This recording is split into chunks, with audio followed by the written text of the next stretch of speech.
баарыбызга Аллах Тааланын тынчтыгын, өзүнүн тынчтыгын, берекесин, рахматын берсин деп саламдашам. Ассаламу алейкум ва рахматуллахи ва баракатух. Сөзүмдүн башында Кыргызстандагы ар бир мусулман бир туугандарыңыздардын атынан, ошондой эле бүгүн убактылуу муфтинин милдетин аткарып жаткан Максат Ажынын атынан саламын жеткизип, андан кийин урматтуу мусулман бир тууган, сиздер менен бүгүнкү темабыз Кудайым буйрса Аллах табарак ва таала жолунда, сиздер Кудай жолунда ата-энени, үй бүлөнү, бала чакабызды багайын деп ушул алыста жүрөсүздөр. Сөзүмдүн башында жаратканга жалбарып суранарым, Аллахым,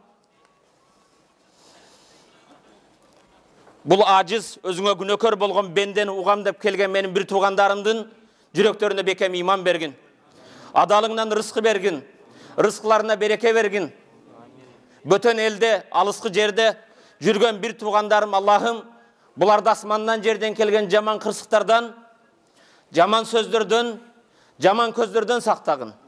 Аллахым, булардын баарына дайым ак жолдо көрсөтүп, ак жолдо жүрүү насип эткин. Арамды арам көрсөтүп, арамдан алыс кылгын я Раббал аламин.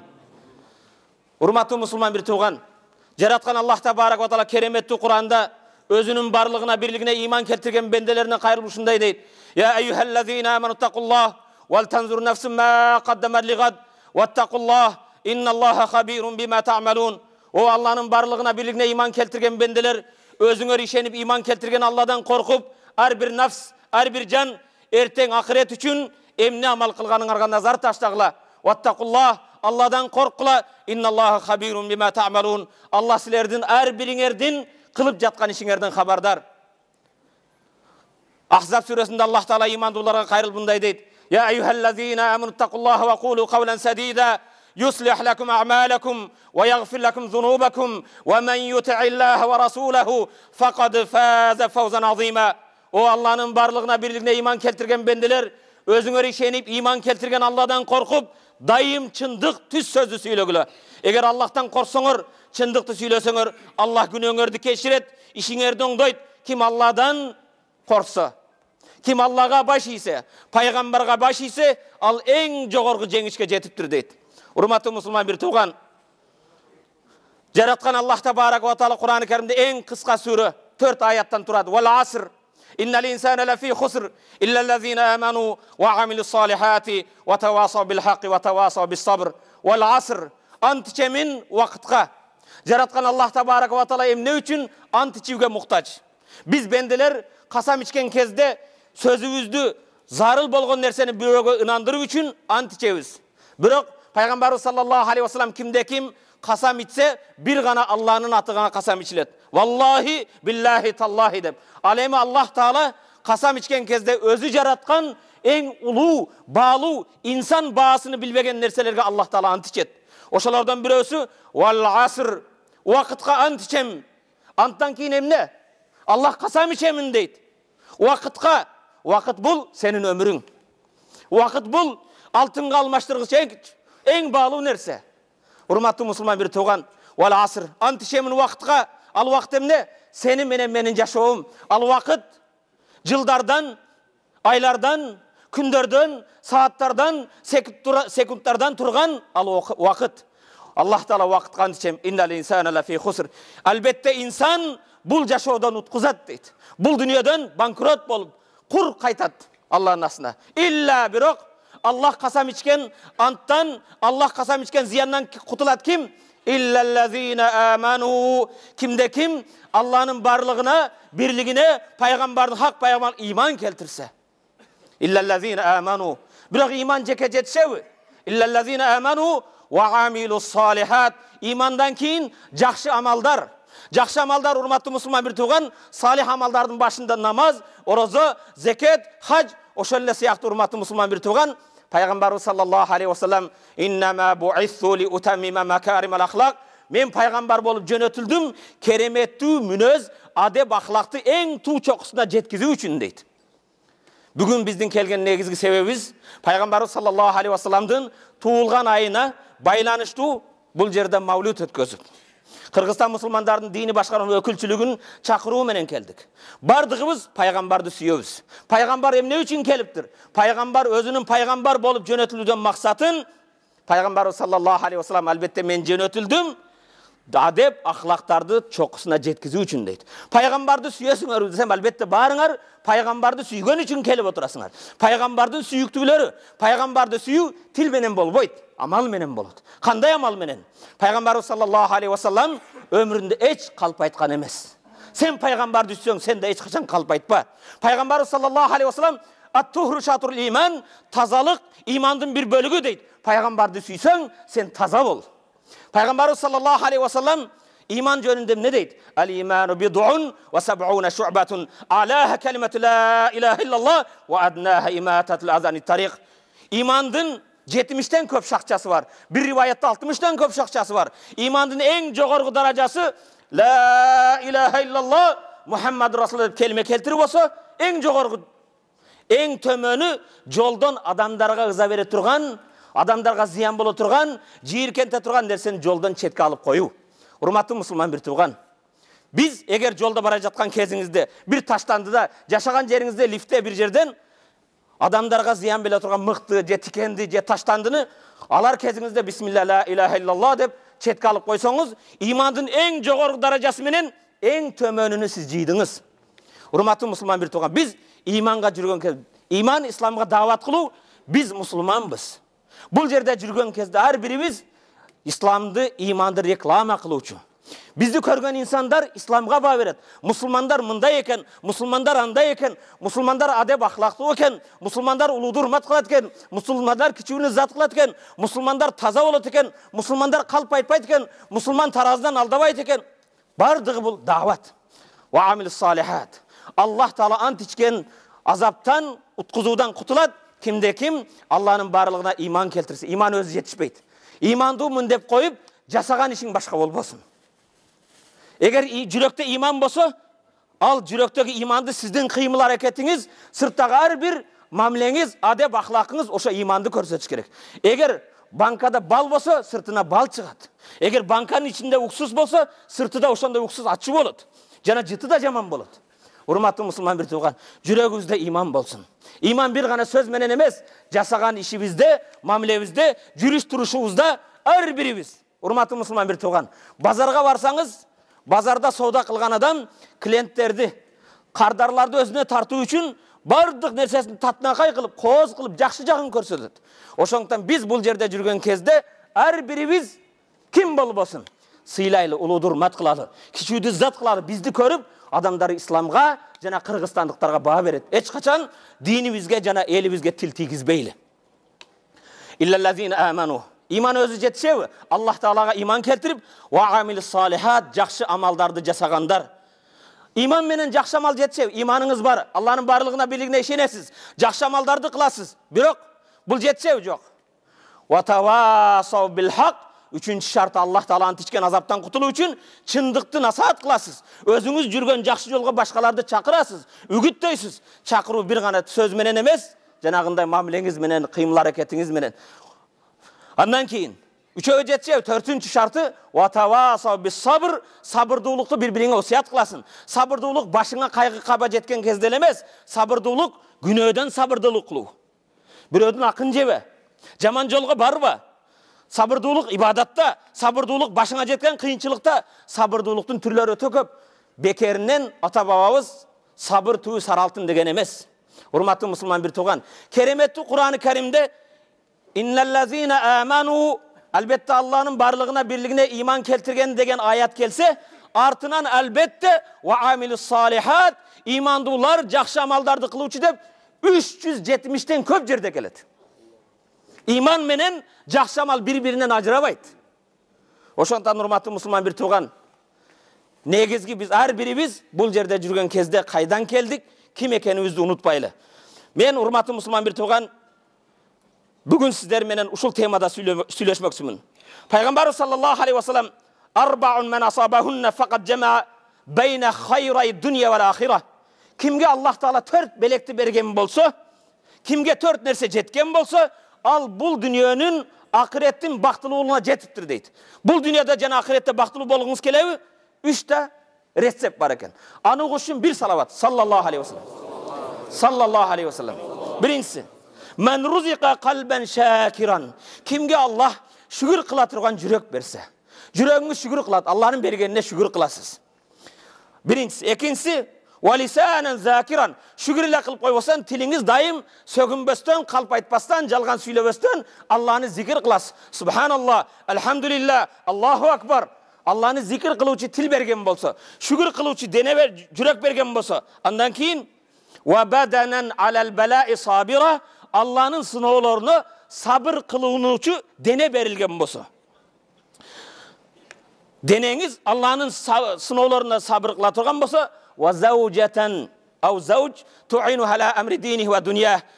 Жуыңыз, өмір жолдашыңыз бұл дүние ішіне, ақырет ішіне жардам бере тұрған жуыңыз, жолдашыңыз болса, Аллах Таала сізге 2 дүниенің бақтылығын берілдір дейді. Бақтылығы не екен? Шүгір қылған жүрек, зикір қылған тіл, сабыр қылған дене, жана ақырет ішіне, жана бұл дүние ішінде жардамшы болған жарыңыз болса. Пайғамбар саллаллаху алейхи вассалам күндердің бірінде сіздердей жаштарға қайырылып ұшылдай деді. Бұл жерде отырған 90% жаштар. Жаштық бұл қарылық менен наристеліктің ортасындағы белге, жана қолғы күш толған ақыл бардық ішті қыла тұрған кез. Жаштық бұл. Жаштарға пайғамбару саллаллаху алейхи вассалам: «Я маъшара шабаб, ман истата минкумул ба'ата фалятазавваж, фаман лам ястати фалейхи бис-саум». Ау кама қала саллаллаху алейхи вассалам. Пайғамбар: «О жаштар, кимде ким үйленуге финансылық жақтан, моралдық жақтан, физический жақтан құдіреті болса, өмір жолдашыға жақсы тұрмыш құру беруге ал үйленсін. Кимдин андай үйленуге құдіреті жетпесе, ораза қармасын, оразаны күнөөлөрдөн тосуучу қалқан дейді». Урматтуу мұсылман бір туған. Ошондуктан жаштық бұл 40 жашқа чейин. 40-тан кейін жаштық емес. Кимде ким 40-қа кірген болса, ал 40 жолы жазда жашаптыр. 40 жолы жайында, 40 жолы қышында, 40 жолы күзінде, 40-қа жашаған адам, пайғамбары саллаллаху алейхи вассалам: «Менің үмметім 60 менен 70-ин арасында» дейді. 60 жыл жашаған адам, егер күніге 8 саат ұйықтай тұрған болса, өмірінің 3-тен 1-ин ұйқы менен өткізеді екен. Көчөдө башкада 40 жашта болсочу. Урматтуу мусулман бир туган, пайгамбарыбыз саллаллаху алейхи вассаламдын тарбиясын алган сахабалар айтат: кимде ким 40-ка кирип, 40-ка киргенден кийин, 40-ка киргендер көңүл бур. Кимде ким 40 жашка толуп, анын жакшы амалдары көбөйбөсө, жаман нерселерден тыйылбаса, өзүнү дозокко даярдай берсин дейт. 40-ка толгондон кийин жакшы амалдарың көбөйбөсө, жаман нерседен тыйылбасаң, өзүңдү дозокко даярдагын дейт. Урматтуу мусулман бир туган, эгер карыган аксакалдар күнөө кыла турган болсочу, ал өтө жаман нерсе. Аллах Таала хадиси кудуста ушундай дейт экен: карыган адамдарга: абди кабира суннук, о бендем, жашың улгайды, ванхана захрук, белиң бекчейди, вадафа басарук, көзүң зайыф бол, жакшы көрбөй калды, вашаба шарук, чачтарың агарды, фастахи минни, эми менден уялгын карыган бенде, фана астахи минк, мен сенден уялам дейт экен. Егер араңарда чач агарган, сакал агарган болсо, аларга Аллах Таала айтат экен: бендем, чачың агарды, белиң бекчейди, көзүң чекчейди, эми менден уял, мен сени азап кылуудан уялам дейт экен. Ал эми жаштар, урматтуу мусулман бир туган, пайгамбарыбыз саллаллаху алейхи вассаламга сиздердей күчкө толгон жаш жигит келип пайгамбарга айтты: я Расулаллах, изанли bizзина. О Аллахтын элчиси, мага зина кылууга рухсат бер деди. Зина никесиз кумарыны кандырды айтат. Пайгамбарыбыз саллаллаху алейхи вассалам жанына келип жигит кимден сурап атат? Менден эмес, муфтиден эмес. Пайгамбарга келип: я Расулаллах, мага зина кылууга рухсат бер дейт. Пайгамбардын жанындагы Абу Бакыр, Умар, жакын сахабалардын көзү карегиден чыга тургандай ачууланып: эмне деп жатасың? Эмнени сурайсың дейт. Пайгамбарыбыз саллаллаху алейхи вассалам данышман, сүйүктүү пайгамбар саллаллаху алейхи вассалам жанагы жигитти жанына чакырат: кел балам, эмне дейсиң? Эмнеге рухсат сурап жатасың? Я Расулаллах, мага зина кылууга рухсат бер дейт. Никесиз кумарымды кандырууга рухсат бер дейт. Ислам дини жакшы, мен өзүм зинадан кармай албайм дегендер көп. Пайгамбарыбыз саллаллаху алейхи вассалам жанагы жигитти жанына отургузат да айтат: атарда ли уммик, жигит, Zina kılууdu kaalasаң, senin eneң menen başkalardın nikesiz kumarını kandırууdu kaalaysın mı deydi. La ya Rasulullah. O Allah'ın elçisi kaalabайм. Eneme bul jolga jol barбайм. Bul jolga jol berбеймин. Atardali uxtik. Ejеңе kaalaysın mı? Senin ejеңdi, singdiңди, karındaşыңды başkalar nikesiz waqtılуу пайдаланууду kaalaysın mı deydi. Ya Rasulullah kaalабайм. Ata enem sağa kurmandık bolsun, buga hiç kaçan jol berбеймин deydi. Apejеңe kaalaysın mı? Jok. Atаңның bir tuğanlar, ammalarına kaalaysın mı? Jok. Peygamberimiz sallallahu aleyhi ve sellem oşondayla adamlar da başkalarının kızlarına özde sen kaalabagan siyahtı adamlar da kızlarına, ejelerine, karındaşlarına kaalabaydı deydi. Urmatlı Müslüman bir tuğan. Nikesiz kumar kandırууга jolga barudan murda Kudaydan korkun. Sebep Peygamberimiz sallallahu aleyhi ve sellem özünün hadisinde mınday deydi. La yazni zani hine yazni ve huve mu'min. Zina kılgan adam nikesiz kumarını kandırganı var, zina kılgan adam zina kılgan kezde anın yüreğinde imanı yok deydi. İman senin jasap jatkan çoң jaman günөөң üçün iman çıdabastan bulut siyahtуу kalkalap asmanda kötörülüp turат. Ötüp ketseң imansız ötösün. Kançalagan sağa hiç nерсе buyurbaydı. Zina kılgan adam zina kılgan kezde anın imanı bolbaydı deydi. Peygamberimiz sallallahu aleyhi ve sellem "Ve la yasriqu sariq hine yasriqu ve huve mu'min." Uğurluk kılgan bala, uğurluk kılgan jigit uğurluktan Kuday saktasın. Uğurluk kılgan kezde anın imanı bolbaydı. Anın kılgan günөөsünü iman çıdabastan bulut siyahtуу ajırap turat. Ve la yashrabul khamra hine yashrabuha ve huve mu'min. İmanduudun balası musulman arak içken kezde, tosa aytkan kezde, arakты içip jatkan kezde anın yüreğinde imanı bolbaydı. Yürek ajırap turat. Eger ölse imansız ölüp kalat. Arak içken kezde imanı bolbaydı deydi. Urmatlı Müslüman bir tuğan. Biz mümin. Momundar imanınız var. İman menen arak, iman menen zina, iman menen urluk hiç kaçan birikpeyt eken. Peygamberimiz sallallahu aleyhi ve sellem jana jogorda hadiste aytты.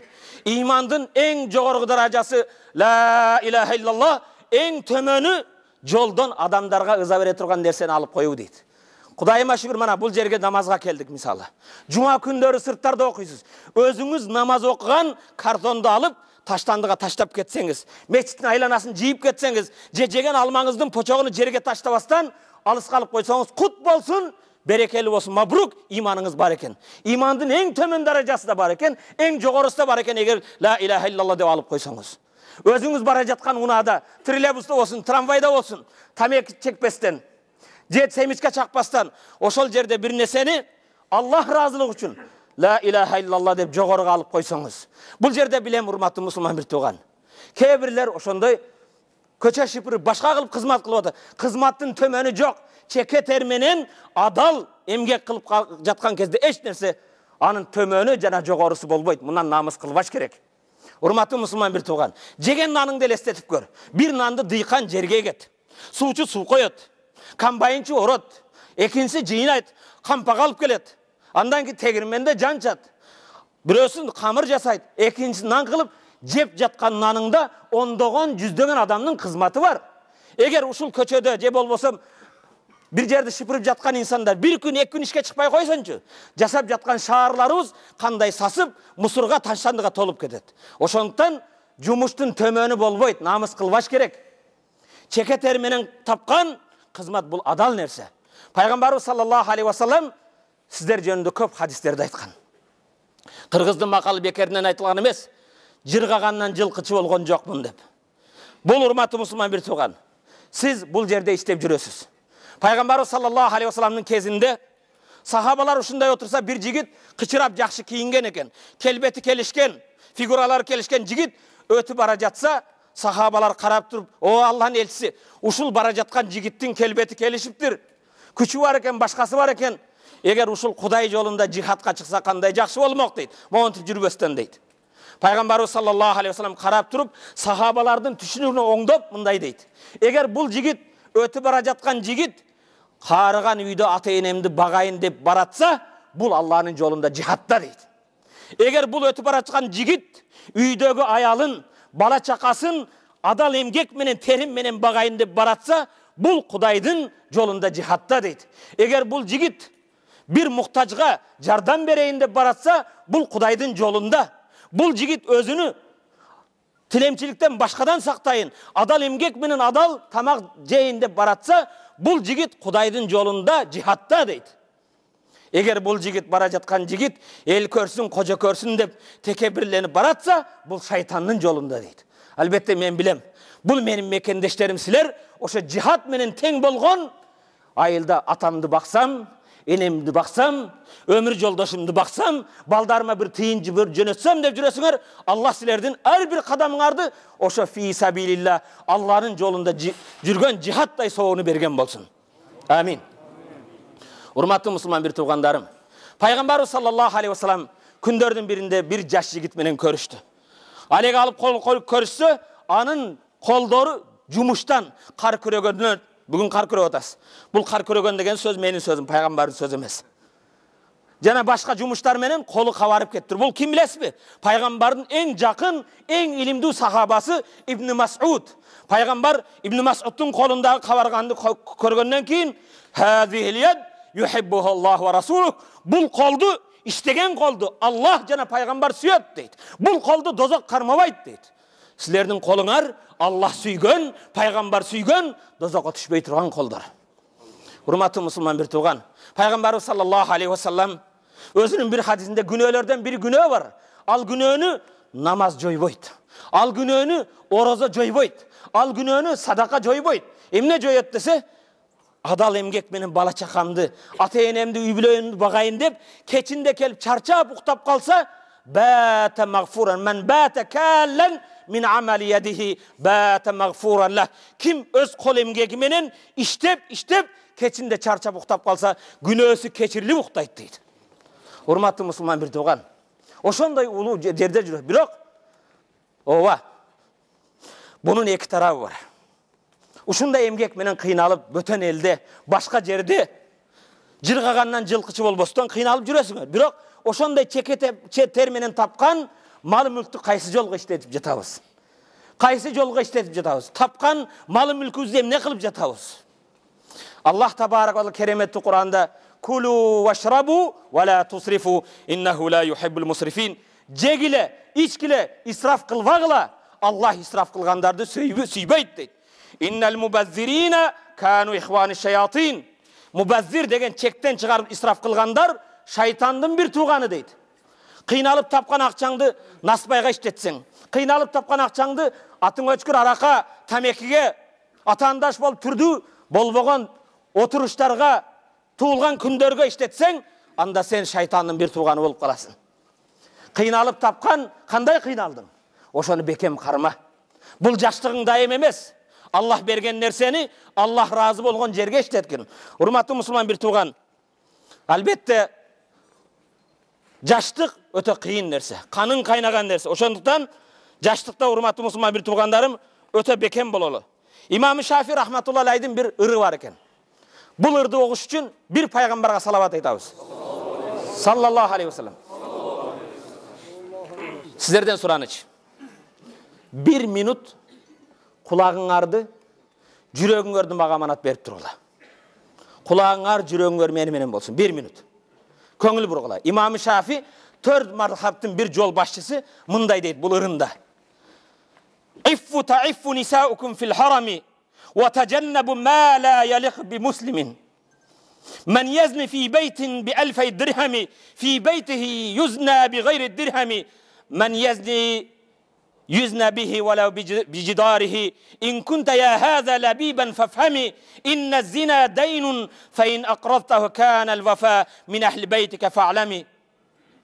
Көңіл бұр. Қатормасыны білгіңер келсе, bir пайғамбарға салават. Пайғамбардың хадисінің мәнісі. Пайғамбар bir хадисінде «Иффу таиффу нисаукум». Сілер намыстуу болғыла, намысыңарды сақтағыла. Силердин кыздарыңар, эжелериңер, аялдарыңар намыстуу болот дейт. Бирру абаукум табаррукум абнаукум. Ата-энеңерди сүйгүлө, сыйлагыла, келечекте балдарыңар, неберелериңер силерди сыйлайт, сүйөт дейт. Силер намыстуу болсоңор, сенилердин аялдарыңар, эжелериңер, кыздарыңар намыстуу болот дейт. Бул Имам Шафи айтат, намыстуу болгула, иффу таиффу нисаукум фил харами. Арам нерседен, зынадан өзүңөрдү сактагыла. وَتَجَنَّبُ مَا لَا يَلِقُ بِمُسْلِمٍ. Musulmanға жарашпаған, musulmanға лайық болбаған, musulmanға жиіркенішті болған нәрседен сақтан, ал musulmanға жарашпайды. Арамдан құмар қандыру musulmanның işi емес. Анын жүрегіден иманы шығып кетеді. Мән язни фи бейтин би алфай дирхами. Ким bir үйге барып 2000 теңгеге зина қылса, 2000 рубльге, 2000 сомға, 20 долларға қайсы жерде құмарын зина менен қандырса, фи бейти юзна би гайри дирхами, анын үйінде ерте ve кечпи ошол адамдын үйінде бекер зина болады дейді. Мән язни юзна бихи вала биджидрани. Kim bir zina kılsa, anın duvalının içinde, özünün bölmesinde zina olur. İn kunde ya hâze lebiben fefemi. Eğer akılın bolsa bunu düşün. Zina degen nerse bul karız. Eğer bir ödü karız kılsan, bilip koygun je ecen, je singdin, je kızın, karızındı töleyt deydi. Urmatlı Müslüman bir toğan. Oğur nerse. La yazni zani hine yazni ve huve mu'min.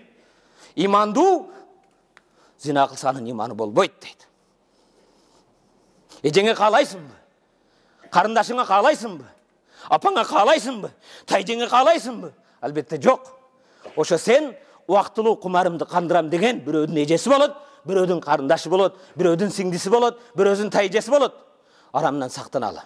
Peygamber sallallahu aleyhi ve sellem Beşşiri zani bil fakri velev ba'da hin. Zina kılgandarga eskertip koygula. Tez arada al kembagaldığa, bankrotluğa uçuraydı deydi. Zinanın artı emnege ap kalet eken? Fakirlığa, kembagaldığa, muhtajlığa ap kelet.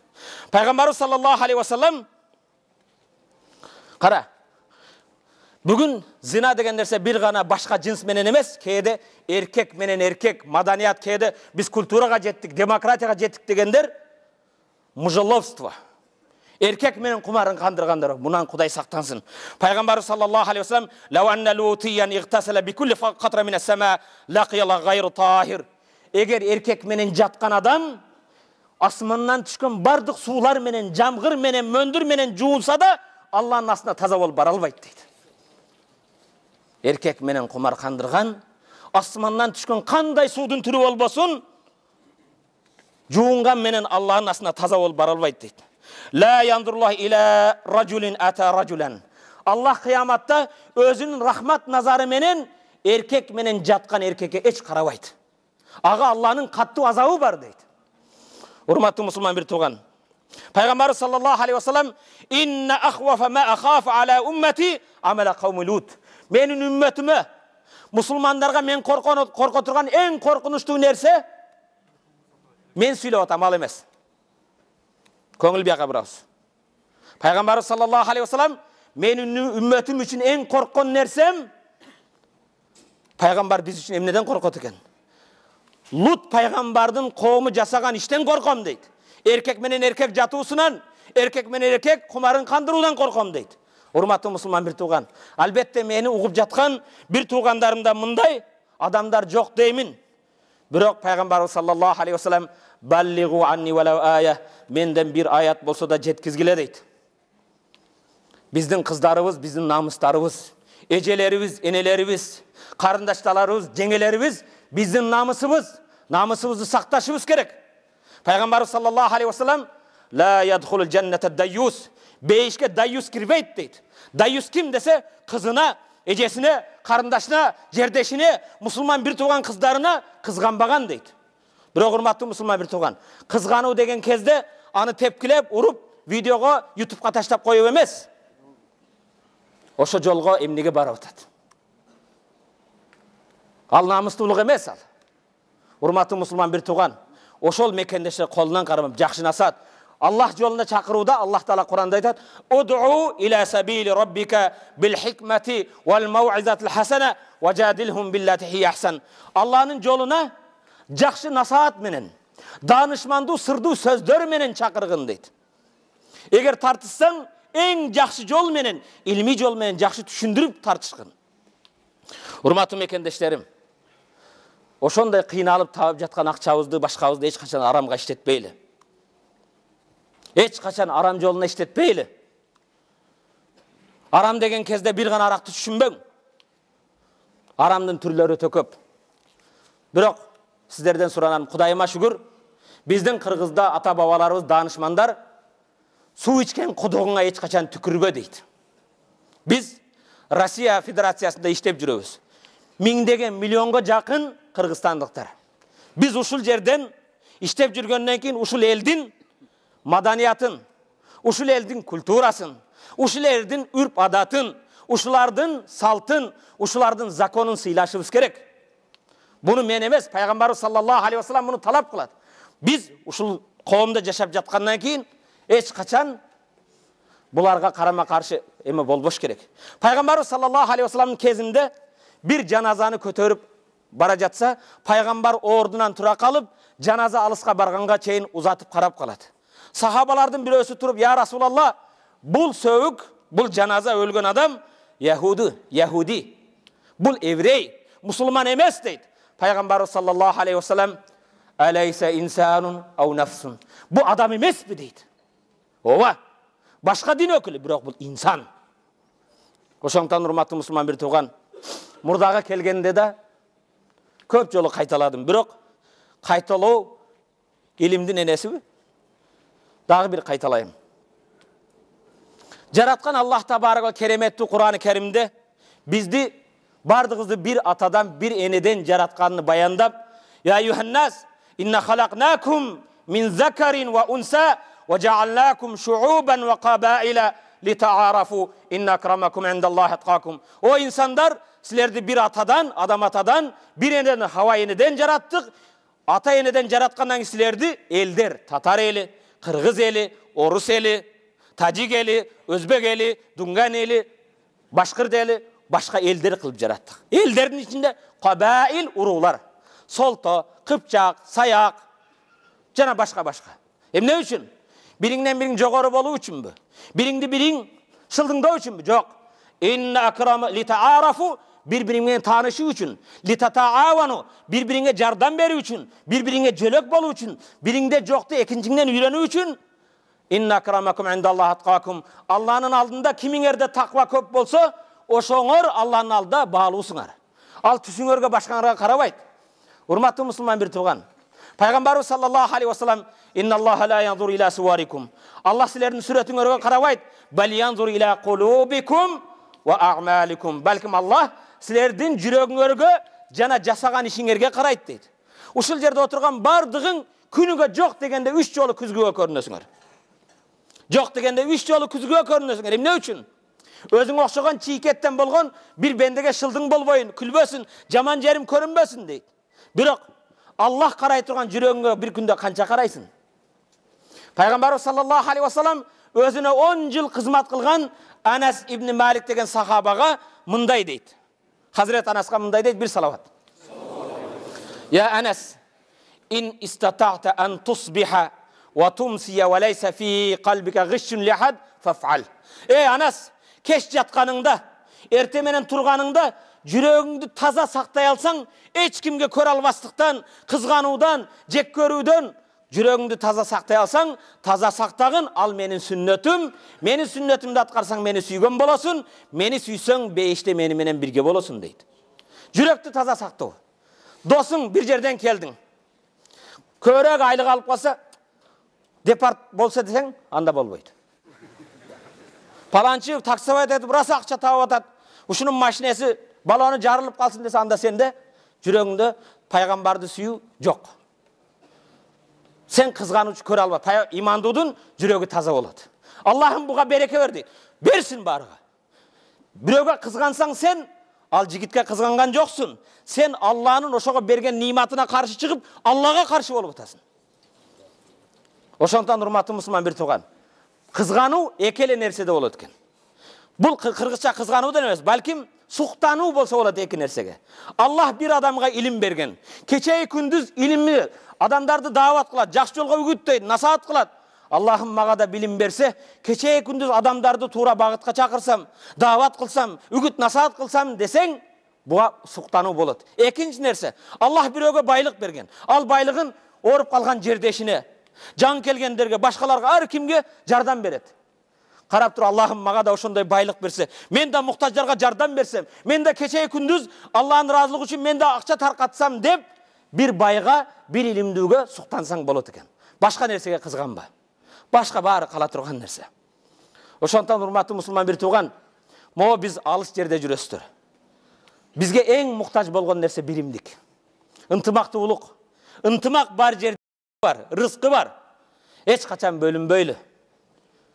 Бөлүнгөндү бөрү жейт. Бул кыргыздын макалыда пайгамбардын хадисте ошондой. Албетте карышкыр бөлүнгөн койду жейт дейт. Жамааттан бөлүнбеш керек. Жамаат менен бирге болуш керек. Могу коомдо жүргөн кезде ооба бөтөн эл, башка дин. Бул жерде силерге мойнуңарга бир милдет түшөт, урматтуу мусулман бир тууган.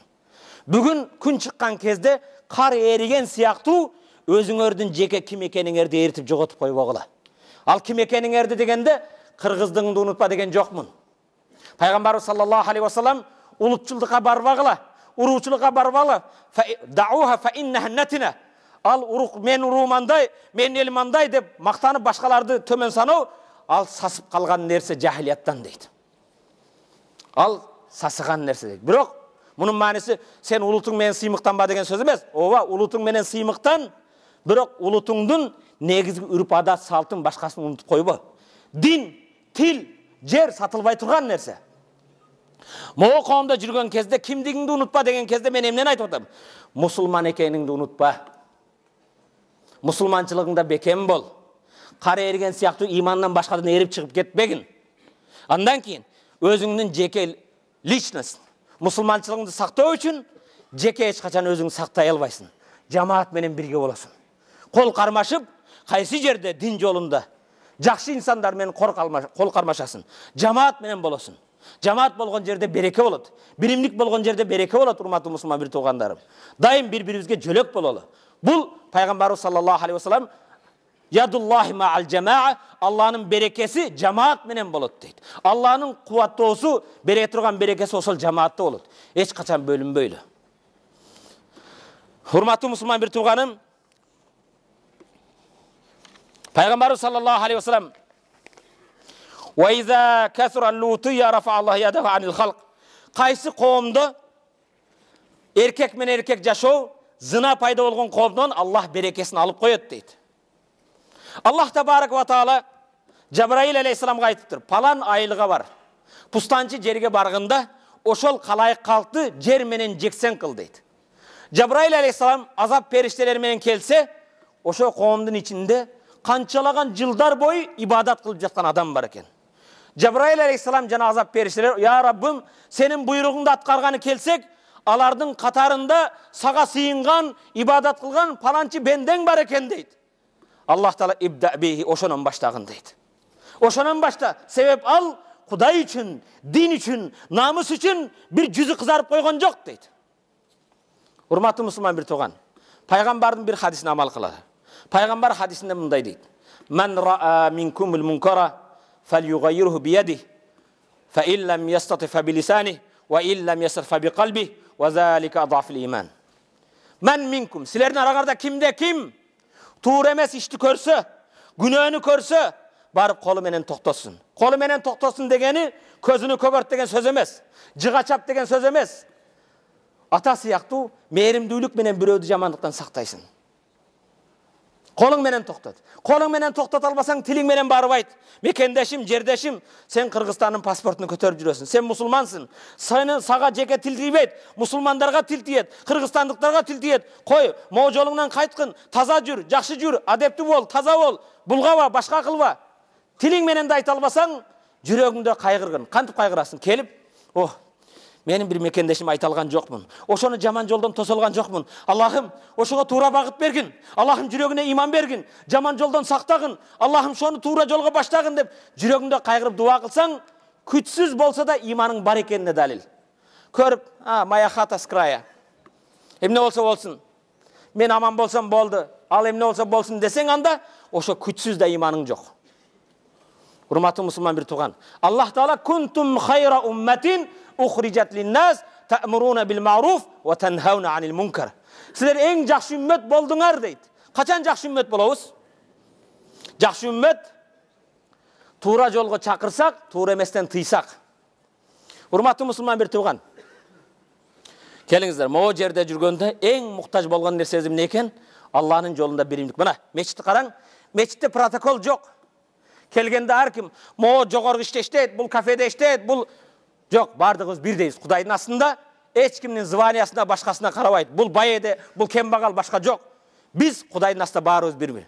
Ан-насу савасиятун ка аснанил мишт. Пайгамбар айтты, адамдар тиштин тарагы тең болгон сыяктуу бардыгыбыз Кудайдын астында теңбиз. Бирок таквага салыштырмалуу. Кимде таквасы болсо, ал жогору көтөрүлөт. Кийимиңе, байлыгыңа, башкаңа каралбайт. Урматтуу мекендештерим, биз Кыргызстанда болсун, кайсы жерде жүрсөк, сиздердин ийгилигиңиздерге кубанабыз.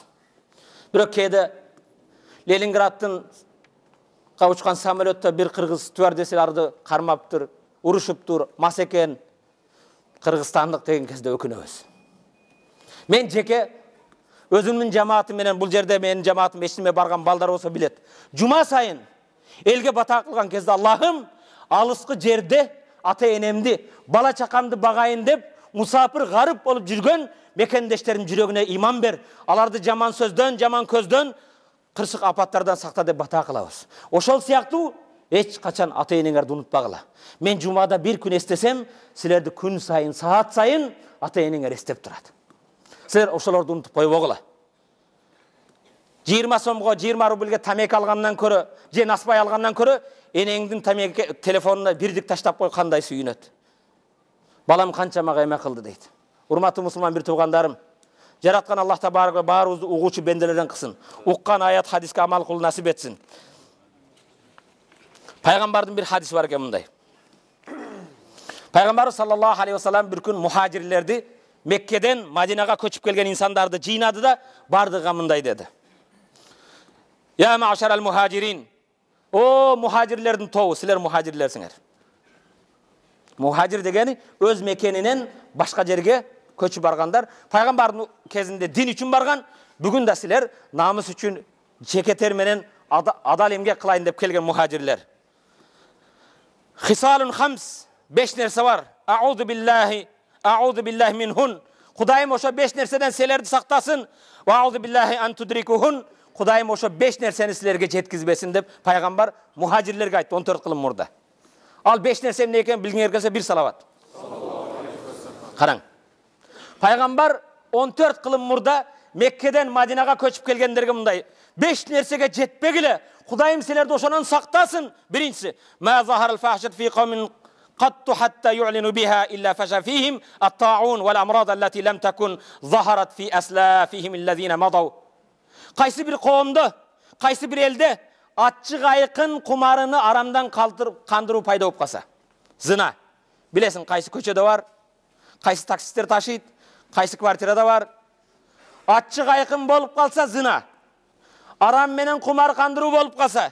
İlla fasha fihim al-amrad. Alarga Allah Teala bir oğru beret. At-ta'un kılımdın çuması. Kılımdın en katlı oğrusu. Vel-amrad allati lem tekun zahrar fi aslamihim allazina madaw. Alardın jeti babası, jet atası oğrugan oğruga çalıgat deydi. Anın darısın hiç kim tapmay kalat deydi. Al bugün speed AIDS. Kuday saktasın. İkincisi, وَلَمْ يَمْنَعُ زَكَاةَ أَمْوَالِهِمْ إِلَّا مُنِعُ قَطْرَةً مِنَ السَّمَاءِ وَلَوْلَا الْبَهَائِمْ لَمْ يُمْتَرُوا. Kaysi bir kavim ikincisi, bayları, akça tapkan insanlar, saudagerler zeketin çıkarmasa, zeketin berbese Allah asmandan jamgırın berekesin berbey koyat eğer aların arasında hayvanlar bolbosa deydi. Bugün jamgır jağanı bereke bolgonu oşo adam zeket berbegen adamların arasında hayvanlar, koylar, uylar, eçkiler bolgon üçün jamgır jağıt eken. Oşon üçün svetimiz kүйüp turat eken. Eğer baylar zeketin berbey koysa, al ellerin arasında hayvanatlar bolbosa Allah asmandan su berekesin berbey koyatlar deydi. İkincisi, üçüncüsü. وَلَمْ يَنْقُضُوا أَهْدَ اللّٰهِ وَأَهْدَ رَسُولِهِ sallallahu aleyhi ve sellem إِلَّا سَلَّطَ عَلَيْهِمْ عَدُوَّهُمْ فَأَخَذُ بَعْضُ مَا كَانُوا فِي اَيْدِيهِمْ. Üçüncüsü, kaysı bir kavim Allah'ın dininde Allah'a bergen vadasında, Peygamber'e bergen vadasında Müslümansın mı dese Müslümanmın kaçantan beri, misaktan beri de Allah'a söz bergensin. Oşa sözünün kayıtıp kese Allah аларга сырттан душмандар дап келип, сырттан келген душмандар алардын колундагы байлыктарын ташып кетет дейт. Биздин коомдо болуп жатабы? Биздин байлыгыбызды, башкабызды сыртка ташып кетип атат. Эмне үчүн? Biz Allah'a bergen uadada dinimizde, imanda bekem turgan jokpuz. Özümüzge süygöndü, özgöge jakşı körgön jokpuz. Allah'ın buyruğunu atkargan jokpuz. Törtüncüsü. وَلَمْ يَنْقُضُ الْمِكْيَالَ وَالْمِيزَانَ إِلَّا أُخْزِ بِالسِّنِينَ وَشِدَّةِ الْمَؤُونَ وَجَوْرُ السُّلْطَانِ. Kaysı bir kavim tarazıdan aldagan taştabasa, saudagerler. Metrden aldagan taştabasa. Kıtaydan ap gelip, Koreyadan ap geldin, Türkiye'den ap gelip, jalgan aytgan taştabasa. Tarazıdan, ölçemden aldaganını taştabasa al kavimge, Allah tabaraka ve taala öte krizistik kündördü beret deydi. Bankrot, krizis. Vajavru sultan üstülerini zalim padişahını alıp gelip koyet deydi. Bazarın cevap başka kalat kıynay beret. Beşinci. وَمَا لَمْ تَحْكُمْ أَئِمَّتُهُمْ بِكِتَابِ اللّٰهِ وَسُنَّةِ رَسُولِهِ sallallahu aleyhi ve sellem إِلَّا جَعَلَ اللّٰهَ بَأْسَهُمْ بَيْنَهُمْ. Beşinci en caman eken alardın arasında ilim düyleri, Allah'ın kitabındaki şariatı tak aytpasa, Allah'ın hükmünü aytpasa, imamları tuğra jolga bagıttabasa, anda Allah Taala al kavimdi bir-biriga düşman kılıp koyat deydi. Bir ölmez, özü menen özü düşman bolup жүрөр, bölünө beret. Uru-uruga, jerlerge tribalizm başka olup. Urmatlı mekendeşlerim. Hazreti Ali'den suragan eken, birөө kelip, ey imam, 4 nerseni surayımın, жооп бериң депtir. Vacip emne? Vaciptan jogorrak emne? Vacip emne? Vacibrak emne? Jakın emne? Andan jakınrak emne? Taң kalıştı emne? Taң kalıştırak emne? Oor emne? Oorrak emne dep 4 nerse suraptır. Biliңеризер келеби? Bir sayıga Peygamber'e salavat. Hazreti Ali aytır, vacip, vacip, farz manasında. Farz emne? Farzrak emne? Farz emne dese Hazreti Ali aytır, adamdardın moynundağı farz Allah'a taat ibadat kılu. Namaz oku, oroza tutup zekat verin ne eken? Farzrak emne biliңер келеби? Farz emne, farzrak emne dese günah kılbagandık farzrak deptir.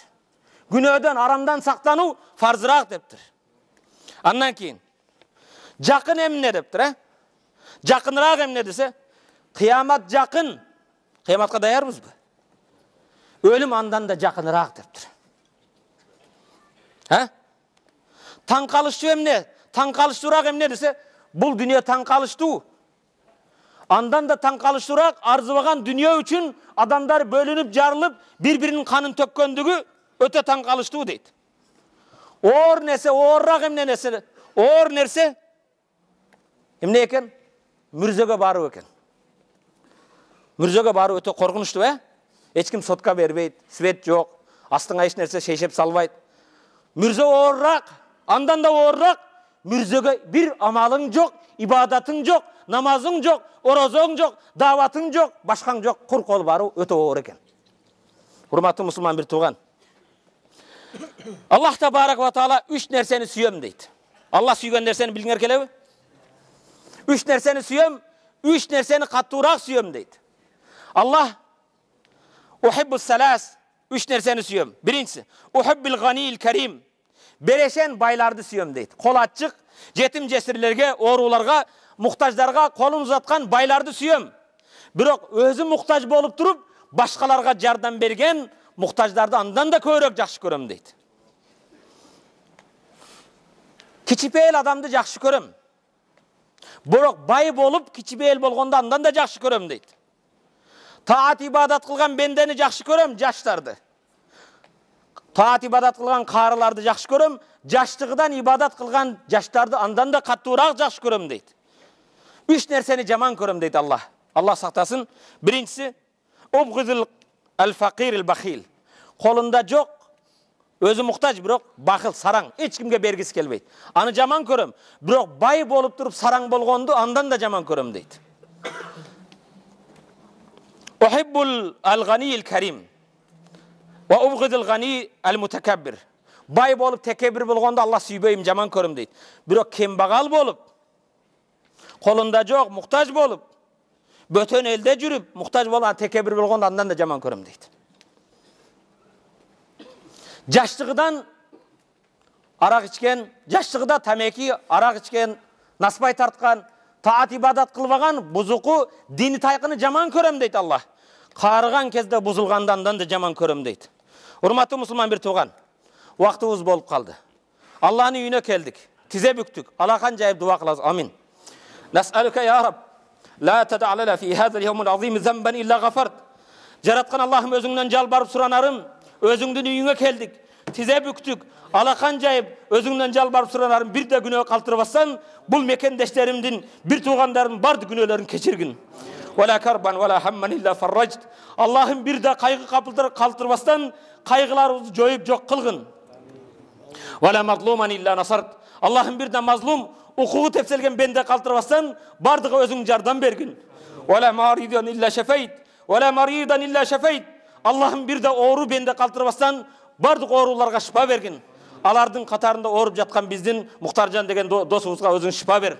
Аллахым бардык ооруларга шифа бер. Досторубузга, мекендештерим ооруларга шифа бергин я Раббал аламин. Вала саилан илля атайт. Аллахым бир да тилеген бендени калтырбастан тилегин бергин я Раббал аламин. Вала даллан вала асиян илля хадайт. Аллахым бир да адашкан, күнөкөр бенде калтырбастан туура багыт бергин. Адашкандарды туура жолго баштагын я Раббал аламин. Вала майитан илля рахим. Аллахым бир да иман менен өткөндү калтырбастан, бардыгын өзү рахматың алгын. Аллахым бул жерде алакан жайып батагып жаткан жамаатыбыздан дуа умут кылып өтүп кеткендерди өз рахматың алгын, жаткан жерин бейиштин бакчалардан кылгын. Аллахым бул жигиттердин, бул бир туугандардын ата-энелеринин тирүүлөрүнө узун өмүр бер, жүрөктөрүнө иман бергин. Аллахым аларды дайым бизге дуа кылуучулардан кылгын я Раббал аламин. Аллахым алакан жайып батагып жамаатыбызды баарыны ак жолдо көрсөтүп ак жолдо жүрүү насип эткин. Арамдарам көрсөтүп арамдан өзүң сактагын я Раббал аламин. Аллахум акримна ва ла тухинна. Аллахум акримна ва ла тухинна. Аллахым бизди сыйлуу кылгын, коркулбагын. Аллахым бизди сыйлуу кылгын, коркулбагын. Аллахумма зидна ва ла тункусна. Аллахым имандуулардын санын көбөйткүн, кемейтпегин я Раббал аламин. Аллахумма жал жамана хаза жама мархума ва тафарруqana min ba'di tafarruqa ma'suma. Аллахым бул жамаатты өзүңдүн рахматыңа татыктуу жамааттан кылгын. Бул мечиттен чыгып ажыраган кезде шайтандын азгыгынан, күнөөлөрдөн сакталган бенделерден кылгын я Раббал аламин. Аллахумма жал yawmana khayran min amsina. Аллахым бүгүнкү күнүбүздү кечеги күндөн жакшыраак кыл. Ва гадана khayran min yawmina. Эртеңки күнүбүздү бүгүнкү күндөн жакшыраак кылгын я Раббал аламин. Аллахумма арзукна qabla al-maut tawba. Аллахумма арзукна qabla al-maut tawba. Аллахым баарыбызга өлүмдөн мурда тооба кылып насип эткин. Аллахым баарыбызга өлүмдөн мурда тооба кылып насип эткин. Ва индал maut kalimatu shahada. Өтөр кезибизде баарыбызга шаду алла илаха иллаллах ва ашхаду анна мухаммадан расулуллах деп иман менен өтүп насип эткин. Ва бa'дал maut janna. Өлүмдөн кийин бейишиң насип эткин я Раббал аламин. Аллахумма атиq riqabana ва riqaba abaina ва ummahatina minan nar. Аллахым биздин денебизди, бизди тарбиялап өстүргөн ата-энелерибиздин денелерин дозоктон куткаргын. Аллахумма атиq riqabana ва riqaba ajdadina ва jaddatina minan nar. Аллахым биздин денебизди, чоң ата чоң энелерибиздин тайны тайталарыбыздын денелери дозоктон куткаргын я Раббал аламин. Аллахумма атиq riqabana ва riqaba awladina ва banatina minan nar. Аллахым биздин денебизди, балдарыбыздын, кыздарыбыздын денелерин дозоктон куткаргын. Аллахумма атиq riqabana ва riqaba ихванина ва asdiqaina minan nar ва akhawatина minan nar. Аллахым эже карындаштарыбыздын, агайынелерибиздин, досторубуздун, жакындарыбыздын денелерин дозоктон куткаргын я Раббал аламин. Аллахумма атиq riqabana ва riqaba azwajina ва banatina minan nar. Аллахым кыздарыбыздын, өмүр жолдошторубуздун денелерин дозоктон куткаргын я Раббал аламин. Аллахым алыста бөтөн элде жүргөн бир туугандарым, алакан жайып өзүңдөн жалбарып суранарым. Аллахым булардын баарыны, бул жерге келбеген эже карындаштарыбызды, алыста жүргөндөрдүн баардыгын асмандан жерден келген жаман кырсыктардан, жаман апаттардан, жаман сөздөрдөн сактагын, жаман көздөрдөн сактагын. Аллахым буларды дайым ак жолдо жүрүү насип эткин. Аллахым бизди өзүңдүн Кураныңа, пайгамбардын сүннөтүнө кызмат кылуу насип эткин. Аллахым өзүңдүн сүйүүңдү насип эт, өзүңдү сүйгөндөрдү сүйүү насип эт. Аллахым өзүң жана пайгамбар сүйгөн амалдарды кылуу насип эткин я Раббал аламин. Аллахумма раббана атина фид дунья хасана ва фил ахирати хасана ва қина азабан нар. Аллахым баарыбызга бул дүйнөнүн жакшылык бергин, акыреттин жакшылык бергин, кыяматта баарыбызды дозок отунан сактагын я Раббал аламин. Аллахым өзүңдөн жалбарып суранарым, өзүм үчүн арзыбаган байлык, бийлик, мансап сурабаймын. Өзүңдөн жалбарып суранарым, Аллахум мансурул ислам вал муслимин. Аллахум аззал ислам вал муслимин. Аллахым мусулмандарга күч кубат бер, мусулмандарга биримдик бергин. Аллахым musulmançılığa, özünün Kur'an'ına, peygamber sünnetine hizmet kılgan insanlara küçük kuvvet bergin ya Rabbel Alamin. Jaratkan Allah'ım bizden uşunday bir tuğandar menen mekendeşler menen joluguşubuzga sebep bolgon Rusya Federasyasынын muftisi Равил Hazretke жана ошондой эле бизге ушул мүмкүнчүлүктөрдү түзүп берген Элдар Hazretlerге, бул мечит имамдарына, бул жерде кызмат кылып жаткан ар бир мекендештерим жүрөктөрүнө бекем иман бергин. Аллахым булар менен бүгүнкү бул дүйнөдө кандай чогулган болсок, ахиретте пайгамбарыбыз саллаллаху алейхи ва салламдын желегинин астында пайгамбардын шафааты менен бейиште бирге болуу насип эткин я Раббал Аламин. Ва саллаллаху тааля аля хайр халқи Мухаммади ва аля алихи ва асхаби ажмаин. Аллахым bizden dua ümit kılıp etken markumaların hakkına, jana oşonda ele bizdin işlerimizin iyilik bolusuna özün Fatiha Suresi'nin sırları menen jardan bergin. Bismillahirrahmanirrahim. Elhamdülillahi Rabbil alamin. Errahmanirrahim. Maliki yevmiddin. İyyâke na'budu ve iyyâke nesta'in. İhdina sıratal müstakim. Sıratallezîne en'amte aleyhim. Gayril mağdubi aleyhim veraddallin. Amin. Jaratkan Allah'ım bizdin özümüzdün mekenimizdi de jaman sözdön sakta, jaman közdön sakta, el başkargan bizdin sayasatçılarga da Allah'ım birimlik bergin. Alardın da jürögüne iman bergin. Alarga da birimlik bergin. Alarga da ak jolda körsöt ak jolda жүрүү насip etkин. Aramdaram körsöt aramdan alыс kılgın. Allah'ım maga belgisiz, özüňe belgili bolgon, bul jerde oturgan bir tuğanımdın jürögünde kanday tilek maksatı bolsa, saga belgili bulardın maksatına tilegini jetkizgin. Bir rahmetke ya Erhamer Rahimin.